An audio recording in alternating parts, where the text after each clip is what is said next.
ਅਗਲੀ ਗੱਲ ਕਰੀਏ ਆਪਾਂ ਇਸੇ ਸਰਕਾਰ ਦੀ, ਕਹਿੰਦੇ ਨਿਸ਼ਾਨਦੇਹੀ ਕਰ ਚੁੱਕੇ ਆ, ਸਰਕਾਰੀ ਜਾਇਦਾਦਾਂ ਵੇਚਣ ਦੀ ਤਿਆਰੀ ਹੈ। 26 ਥਾਵਾਂ ਦੀ ਨਿਸ਼ਾਨਦੇਹੀ ਕੀਤੀ ਹੈ ਜੀ ਇਹਨਾਂ ਨੇ। ਪ੍ਰਵੀਨ ਜੀ, ਇਹ ਨਿਸ਼ਾਨਦੇਹੀ ਤੋਂ ਅੱਗੇ ਵੱਧ ਗਈ ਗੱਲ, ਹੁਣ ਤਾਂ ਮੋਹਰਾਂ ਲੱਗ ਗਈਆਂ ਵਿੱਚ। ਠੀਕ ਹੈ ਜੀ। ਇਹ ਨਿਸ਼ਾਨਦੇਹੀ ਉਹੀ ਹੈ, ਆਪਾਂ ਲੰਘੇ ਦਿਨੀ ਗੱਲ ਕਰ ਰਹੇ ਸੀਗੇ ਕਿ ਪਟਿਆਲਾ ਦੇ ਵਿੱਚ ਬਕਾਇਦਾ ਤੌਰ ਤੇ ਡਾਕਟਰ ਬਲਵੀਰ ਸਿੰਘ ਦੀ ਅਗਵਾਈ 'ਚ ਇੱਕ ਬੈਠਕ ਹੁੰਦੀ ਹੈ। ਲੁਧਿਆਣਾ 'ਚ ਸੰਜੀਵ ਅਰੋੜਾ ਜਿਹੜੇ ਬਿਜਲੀ ਨਿਗਮ ਦੇ ਵੀ ਮੰਤਰੀ ਨੇ ਤੇ ਇੰਡਸਟਰੀ ਦੇ ਵੀ ਮੰਤਰੀ ਨੇ, ਤੇ ਸਰਕਾਰ ਦਾ ਕਮਾਊ ਪੁੱਤ ਬਣ ਕੇ ਆਇਆ, ਤੇ ਕਮਾਊ ਪੁੱਤ ਜ਼ਮੀਨਾਂ ਜਾਇਦਾਦਾਂ ਵੇਚਣ ਨੂੰ ਪਿਆ। ਇਹ ਕਮਾਈ ਦਾ ਪੈਮਾਨਾ, ਮਤਲਬ ਕਿ ਹਾਂਜੀ ਸਰਕਾਰ ਕੋਲ ਪੈਸਾ ਹੋਊਗਾ, ਹੈ ਨਾ। ਮਤਲਬ ਉਹਨੂੰ ਤਾਂ ਆਪਣੇ ਨਲਾਇਕ ਮੰਨਦੇ ਆ, ਆਪਣੇ ਤਾਂ ਪਿੰਡਾਂ 'ਚ ਜਿਹੜਾ ਜ਼ਮੀਨ ਵੇਚਣ ਲੱਗ ਜਾਵੇ। ਜ਼ਮੀਨ ਵੇਚ ਕੇ ਸਰਕਾਰ ਚਲਾਉਣੀ ਹੈ ਨਾ, ਫਿਰ ਤਾਂ ਨਹੀਂ ਸਰਕਾਰ ਤਾਂ ਨਹੀਂ ਚੱਲਦੀ, ਪੰਜਾਬ ਜ਼ਰੂਰ ਡੁੱਬ ਜਾਣਾ। ਮਤਲਬ ਐਕਟੀ ਮਤਲਬ ਇਹ ਤਾਂ ਦਿਵਾਲਾ ਕੱਢਣ ਤੇ ਆ ਗਏ, ਦੀਵਾਲੀ ਤੇ ਪੰਜਾਬ ਦਾ। ਸਹੀ ਗੱਲ ਹੈ, ਬਿਲਕੁਲ। 26 ਥਾਵਾਂ ਲੁਧਿਆਣਾ ਪਿੰਨ ਪੁਆਇੰਟ ਕੀਤੀਆਂ ਨੇ ਸੰਜੀਵ ਅਰੋੜਾ ਜੀ ਦੀ ਅਗਵਾਈ 'ਚ। ਠੀਕ ਹੈ। ਇਹ ਅਧਿਕਾਰੀ ਸਿਰ ਜੋੜ ਕੇ ਕੱਲ 2 ਦਿਨ ਦੇ ਲੱਗੇ ਪਏ ਸੀਗੇ ਕਿ ਕੀ ਕਰੀਏ, ਕਿਵੇਂ ਇਹਨੂੰ ਕਿਵੇਂ ਵੇਚਣੀ ਹੈ, ਕੀ ਕਰਨਾ, ਕਿਹੜੀ ਐਡਜਸਟਮੈਂਟ। ਇਹਨਾਂ 26 ਥਾਵਾਂ ਦੇ ਵਿੱਚੋਂ 10 ਥਾਵਾਂ ਸਿੱਧੀਆਂ ਲੁਧਿਆਣਾ 'ਚ ਬਿਜਲੀ ਨਿਗਮ ਨਾਲ ਸੰਬੰਧਿਤ ਨੇ। ਆਪਾਂ ਤਾਂ ਪਹਿਲਾਂ ਪਟਿਆਲੇ ਦਾ ਜ਼ਿਕਰ ਕਰ ਚੁੱਕੇ ਹਾਂ ਕਿ ਪੁਰਾਣਾ ਬੱਸ ਅੱਡੇ ਤੇ ਨਿਗਾਹ ਆ ਗਈ, 23 ਨੰਬਰ ਫਾਟਕ ਕੋਲ ਬਿਜਲੀ ਨਿਗਮ ਦੀ ਥਾਂ ਪਈ ਆ, ਉੱਥੇ ਨਿਗਾਹ ਆ ਗਈ। ਕੋਈ ਸਪੋਰਟਸ ਵਾਲਾ ਉਹਨਾਂ ਦਾ ਪਿਆ, ਕੋਈ ਫਲੈਟ ਫਲੂਟ ਪਏ ਨੇ, ਉਹ ਸਾਰੇ ਨੂੰ ਛੋਟਾ ਦੀ ਤਿਆਰੀ ਹੈ। ਇਸੇ ਤਰ੍ਹਾਂ ਲੁਧਿਆਣਾ ਦੇ ਵਿੱਚ ਸੀਗੀਆਂ, ਤੇ ਲੁਧਿਆਣਾ 'ਚ ਹੁਣ ਬਾਹਰ ਲੱਗੀਆਂ 16 ਅਦਾਰਿਆਂ ਦੀਆਂ ਥਾਵਾਂ ਨੇ। 10 ਬਿਜਲੀ ਨਿਗਮ ਦੀਆਂ ਨੇ ਤੇ 16 ਹੋਰ ਵੱਖ-ਵੱਖ ਅਦਾਰਿਆਂ ਦੇ ਨੇ। ਇੰਜ 26 ਅਦਾਰਿਆਂ ਦੀਆਂ ਥਾਵਾਂ ਨੇ। ਪ੍ਰਵੀਨ ਜੀ, ਆਪਾਂ ਪਿਛਲੇ ਦਿਨ ਹੀ ਗੱਲ ਕਰਕੇ ਹਟੇ ਹਾਂ ਕਿ ਲੁਧਿਆਣਾ ਦੇ ਵਿੱਚ ਖੇਤੀਬਾੜੀ ਯੂਨੀਵਰਸਿਟੀ ਦੀ 1200 ਏਕੜ ਜ਼ਮੀਨ ਆਪਾਂ ਕੀਤੀ ਸਰਚ ਵੇਚਣ ਦੀ ਤਿਆਰੀ। ਮਤਲਬ ਜਦੋਂ ਖੇਤ ਹੀ ਵੇਚਦੇ, ਫਿਰ ਖੇਤੀਬਾੜੀ ਯੂਨੀਵਰਸਿਟੀ ਕਿੱਥੇ ਬਚੂਗੀ? ਸਹੀ ਹੈ, ਬਿਲਕੁਲ। ਹੁਣ ਤੁਸੀਂ ਇਹ ਦੇਖੋ ਬੇਸ਼ਰਮੀ ਦੀ ਹੱਦ। ਆ ਸਕ੍ਰੈਪ ਵਾਲੇ ਮਾਮਲੇ ਦੇ ਵਿੱਚ DIG ਫਸਿਆ ਤੇ ਨਵਾਂ ਘਟਾਲਾ ਹੋਣ ਜਾ ਰਿਹਾ ਇੱਕ ਹੋਰ ਸਕ੍ਰੈਪ ਦਾ। ਜੀ। ਕਹਿੰਦੇ ਵੀ ਸਰਕਾਰ ਨੇ ਜਿਹੜੀਆਂ ਲੁਧਿਆਣੇ ਦੇ ਵਿੱਚ ਬਿਜਲੀ ਨਿਗਮ ਨਾਲ ਸੰਬੰਧਿਤ 10 ਥਾਵਾਂ ਪਿੰਨ ਪੁਆਇੰਟ ਕੀਤੀਆਂ ਕਿ ਆਹ ਗ੍ਰਿਡ ਵਾਲੀ ਥਾਂ, ਆਹ ਖਾਲੀ ਥਾਂ ਪਈ ਆ, ਸਟੋਰ ਪਿਆ ਇਹਨਾਂ ਦਾ, ਇੰਨੇ ਪਲਾਟ ਪਏ ਨੇ, ਜ਼ਮੀਨਾਂ ਪਈਆਂ ਨੇ, ਇਹ ਵੇਚਣੀਆਂ ਨੇ। ਉੱਥੇ ਕਦੇ ਧਿਆਨ ਚ ਆਇਆ ਵੀ ਉੱਥੇ ਸਮਾਨ ਵੀ ਪਿਆ। ਮਤਲਬ ਮੇਜ਼ ਕੁਰਸੀਆਂ ਤਾਂ ਪਈਆਂ ਹੀ ਹੁੰਦੀਆਂ, ਚਲੋ ਖੰਭੇ ਪਏ ਨੇ ਜੀ, ਮੀਟਰ ਪਏ ਨੇ ਜੀ, ਤਾਰਾਂ ਪਈਆਂ ਨੇ ਜੀ, ਫਿਊਜ਼ ਪਏ ਨੇ ਜੀ, ਆਹ ਪਿਆ ਜੀ, ਕਿੰਨਾ ਲਸ਼ਕਰ ਆ ਬਿਜਲੀ ਵਾਲਿਆਂ ਦਾ, ਪੁਰਾਣਾ ਨਵਾਂ ਸਾਰਾ ਸਮਾਨ।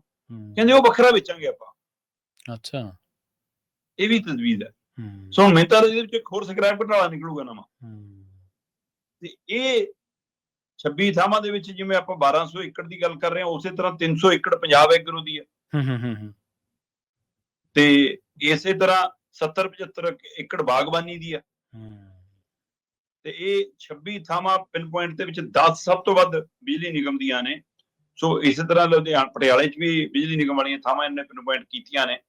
ਪਰ ਜਿਹੜਾ ਬਿਜਲੀ ਨਿਗਮ ਦਾ ਐਕਟ ਹੈ ਜੀ 1948, ਉਹਦੇ ਤਹਿਤ ਜੇ ਤੁਸੀਂ ਜਾਓਗੇ 1948 ਦੇ ਤਹਿਤ, ਤਾਂ ਉਹਦੇ ਵਿੱਚ ਸਪਸ਼ਟ ਤਾਂ ਬਾਕੀ ਥਾਵਾਂ ਦੇ ਉੱਤੇ ਵੀ ਲਾਗੂ ਹੁੰਦਾ ਕਿ ਬਈ ਜਿਹੜੇ ਕੰਮ ਲਈ, ਜਿਹੜੇ ਪਰਪਸ ਲਈ ਤੁਸੀਂ ਜ਼ਮੀਨ ਲਈ, ਜੇ ਤਾਂ ਉਸ ਪਰਪਸ ਲਈ ਵਰਤ ਰਹੇ ਹੋ ਤਾਂ ਦਰੁਸਤ ਹੈ। ਜੇ ਉਸ ਨਹੀਂ ਤਾਂ ਕਿਸੇ ਹੋਰ ਕੰਮ 'ਚ ਉਹਨੂੰ ਤਬਦੀਲ ਨਹੀਂ ਕਰ ਸਕਦੇ।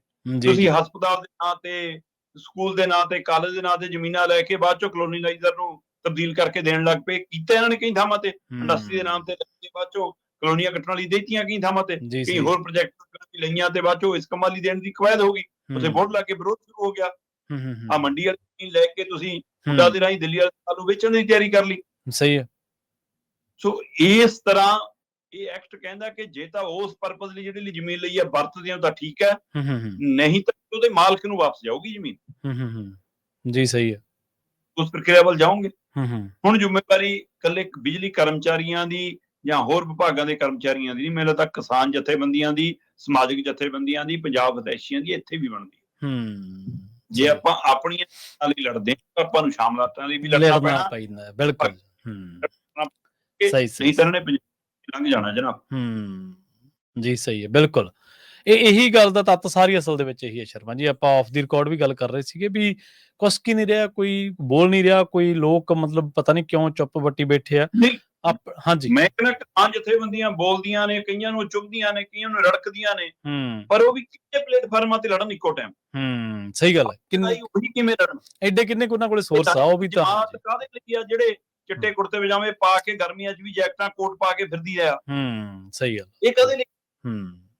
ਜੀ ਵਿਰੋਧੀ ਧਿਰਾਂ ਦਾ ਕੀ ਰੋਲ ਹੁੰਦਾ ਹੈ, ਕੀ ਰੋਲ ਵਿਰੋਧੀ ਹੁੰਦਾ ਦਲਾਂ ਦਾ ਕੀ ਰੋਲ ਹੁੰਦਾ ਹੈ, ਹੂੰ ਸਿਆਸੀ ਨੁਮਾਇੰਦਿਆਂ ਦਾ ਕੀ ਰੋਲ ਹੁੰਦਾ ਹੈ। ਹੂੰ ਹਲਕਾ ਇੰਚਾਰਜ ਬਣਨ ਨੂੰ ਕਾਹਲੇ ਹੋ, ਉਹ ਇੰਨੇ ਹਲਕੇ ਹੋ ਕਿ ਤੁਹਾਡੇ 'ਚ ਕਿਸੇ ਬੋਲਣ ਲਈ ਜਾਨ ਵੀ ਨਹੀਂ। ਜਾਣ ਵੀ ਨਹੀਂ, ਸਹੀ ਗੱਲ ਬਿਲਕੁਲ ਜੀ ਜੀ ਸੋ ਸਹੀ ਇਹ ਸਭ ਤੋਂ ਵੱਡੀ ਜ਼ਿੰਮੇਵਾਰੀ ਸਾਡੀ ਸਿਆਸੀ ਜਮਾਤ ਦੀ ਬਣਦੀ ਹੈ, ਜਿਹੜੇ ਤੁਹਾਡੇ ਨੁਮਾਇੰਦੇ ਬਣਨ ਲਈ ਕਾਹਲੇ ਨੇ।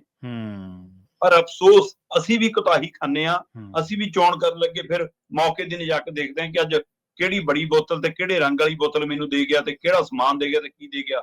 ਅਸੀਂ 5 ਸਾਲ ਆਪਣੇ ਘੱਟੇ ਕੁਝ ਪਾਈ ਜਾਂਦੇ ਹਾਂ ਲਗਾਤਾਰ। ਤੇ ਆਹ ਐਡੀ ਵੱਡੀ ਗਲਤੀ ਪੰਜਾਬ ਨੇ ਪਹਿਲੀ ਵਾਰ ਸਿਆਸੀ ਤੌਰ ਤੇ ਕੀਤੀ ਆ ਕਿ ਉਹ ਜਮਾਤ ਚੁਣ ਲਈ ਜਿਨ੍ਹਾਂ ਤੇ ਅਸੀਂ ਯਕੀਨ ਕਰ ਬੈਠੇ। ਇਹ ਪੰਜਾਬ ਵੇਚ ਵੱਟ ਕੇ ਭੱਜ ਜਾਣਾ ਇਹਨਾਂ ਨੇ। ਸਹੀ ਹੈ, ਇਹਦੇ ਤਹੀਆ ਕਰਕੇ ਲੜਨ ਦੀ ਲੋੜ ਹੈ। ਜੀ ਸਹੀ ਹੈ ਬਿਲਕੁਲ।